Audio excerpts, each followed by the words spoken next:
Hello, hello, hello. Welcome back to my channel. I am Monet and you're watching Life is Monet.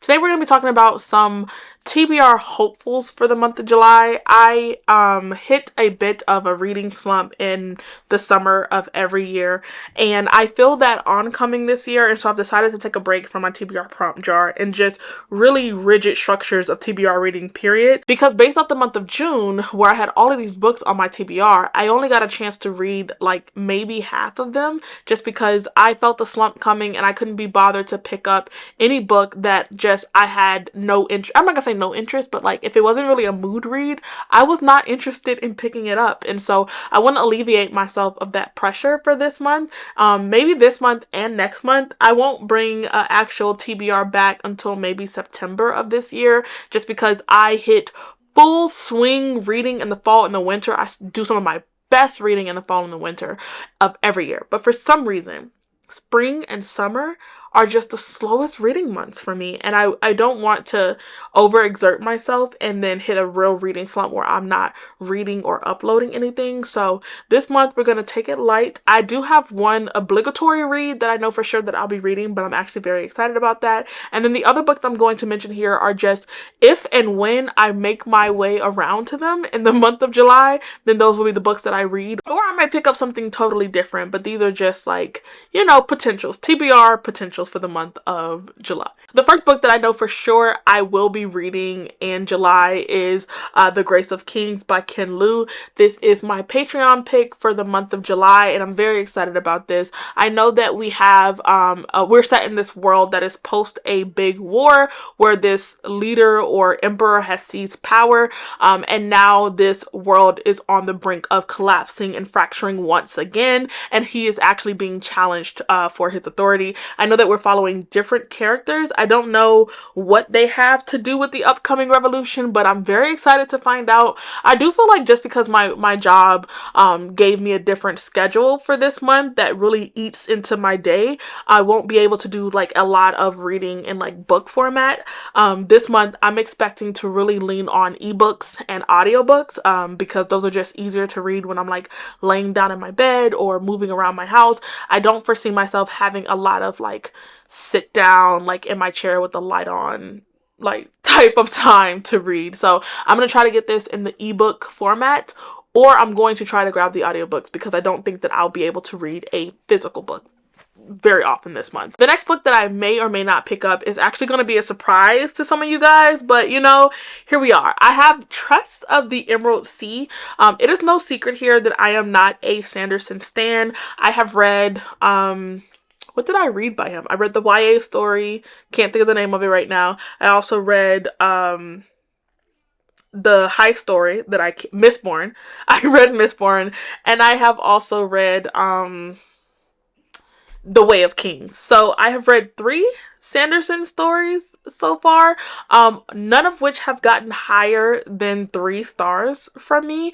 And so while I'm not going to say I dislike his writing, I just have not read a book from him that has solicited more than 3 stars from me. And so I had kind of came to the point where I don't think that I was ever going to be like a Sanderson stan. And so when I seen that he was releasing like all these secret projects, I was excited for all of the people that love his writing, but I had zero intentions of picking up a single one of those stories, except for when Trust of the Emerald Sea came out. When I heard the reviews of this book and just what it was about, and most people saying that the writing was really like flowering and lush, and I was just like, wow, like if there was ever going to be a Sanderson book that I picked up based off just my interest, not like it was hyped up, not that it was like a newest release or that it was recommended to me, but if there was ever a Sanderson story that I feel as though I would have simply read based off the synopsis and the reviews, just sounding like it was like in alignment with my taste, it would be Trust of the Emerald Sea. And I thought that when I was listening to the reviews, but I was just like, you know what, it's whatever. I went into Barnes and Nobles and I did not expect for this to be available to the public. I thought that like unless you ordered, you know what I'm saying, like a part of his Kickstarter project. That was the only way that you can kind of get your hands on these books. I don't know, I was just very surprised to see this in the store, and so it just felt very fortuitous of like, maybe this is like my opportunity to pick up a book and read it. At the bare minimum, a 3-star read is not bad, and so if it comes out to be like all the other books that I've read by him, I still wouldn't be like disappointed or upset, because I feel like I just have realistic expectations when it comes down to me reading a Sanderson story. But I am interested to see like if this will be the book that I like the most by him. It's also, I think, one of the shortest like books that I've seen him write in a while, so definitely isn't going to take as much time away from me to read it as the other books did. So yeah, going into this with really light expectations, but I do feel like it is the perfect opportunity to give Sanderson a fair chance. Not that I haven't given him a fair chance, but again, I've read a book that everyone said the writing was different than his usual, and I may like that one more, and that was the YA story, which I do think is the book that I've liked the most. Then I read The Way of Kings because everyone said that that was his best work, and I do agree that is the best that I've seen him write, but it still wasn't a favorite for me. And then everyone said that I would love Mistborn, and unfortunately I did not. So this is one where I am picking it myself based off what I think I will like. So I'll let you guys know if I read it and if I like it. The next one is a chunker, and so I don't know for sure if I'll read it in this month or if I'll read it and finish it within this month, and that's going to be the book That Wouldn't Burn by Mark Lawrence. I am slightly like nervous about this one because of a multitude of reasons. One, I recently read the Red Sister series, and while that one, the series and the story I did not like at all, I did like Mark Lawrence's writing, and I'm interested to see like what he's going to do with this story.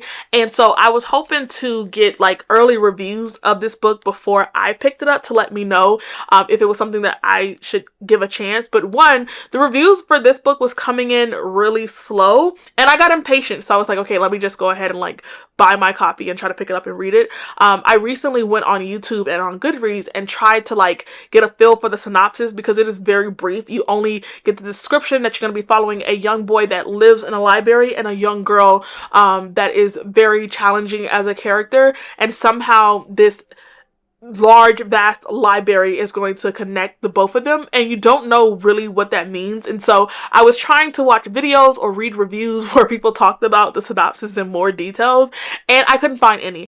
Everyone kind of squirts around what this book is actually about, and I think that part of the reason why they do that is because as a reader, you're supposed to be figuring out what the story is about along the way, and so maybe saying what the book is about would be a spoiler. I'm not exactly sure, but it was very frustrating trying to get a real synopsis of the story, and like literally could not find the synopsis anywhere. Every single review and like video I've watched on this book personally that I've seen is people just sharing the synopsis that's on the back of the book as well as like what they felt about it, but no one has said what the freaking book is about. So now I'm really nervous about that, because this is me giving Mark Lawrence really like a shot in the dark, because I know that I can really like something that he's written, and so I was conflicted on, do I go to a different backlist or do I read the new release? Like, because I don't want to constantly give him so many chances to impress me, and I'm like so eager to like something by him that I end up burning myself out and not liking anything at all. And so I'm just cautious of that going into this book. If I don't like this one, then I will give The Prince of Thorns a try, maybe, before, like, if none of those work out for me, then I'm just gonna admit that like Mark Lawrence isn't the writer for me, as much as I do enjoy his writing and I do want to love a book by him. The next book that I may potentially pick up is The Serpent and the Wings of Night. These titles are always killing me. I've had my eye on reading from Carissa Broadbent for a while. This one and Daughter of No Worlds I'll probably look into reading this month. I know The Daughter of No Worlds includes a main character that was a slave that is trying to liberate herself and potentially her people. And I've heard it compared to Throne of Glass by Sarah J. Maas. And I think in this one, we're following a human adopted daughter to a vampire king who's entering this very dangerous competition. And in order to ensure her survival or making it to like being one of the finalists in this competition, she ends up teaming up with a very mysterious and vicious, deadly like vampire who's also a enemy to her father's house. And so even though he's in the competition as well and he is her competition, they're forming this very tentative alliance just to make it towards the end. And she also has this weird romantic attraction to him. It's very much given like fantasy romance. Both of the stories are. I've heard very good things about both stories. I'm just not sure which one I would end up liking the most. This is the only book that I own by her physically, but I do think that Daughter of No Worlds is like available on Scrib, and I also think that it is a part of the Kindle Unlimited subscription. So since I need to read ebooks this month, it's in the air whether I'm going to read The Serpent and The Wings of Night, This Title's Killing Me, or Daughter of No Worlds. Then if I'm in a mood for a very lighthearted and cute romance, I feel like I may pick up 10,000 Stitches. This is the second book to Half a Soul by Olivia Atwater. This is a Regency fantasy romance story. I have no idea what this book or book 3 is about at all. I actually put book 1 on my wish list because everybody was raving about it and they loved it. And it was bought for me as like a Christmas present, and I read it and gave it 5 stars. I really did enjoy it. And then I immediately downloaded book 2 and book 3 onto my Kindle without really reading the synopsis.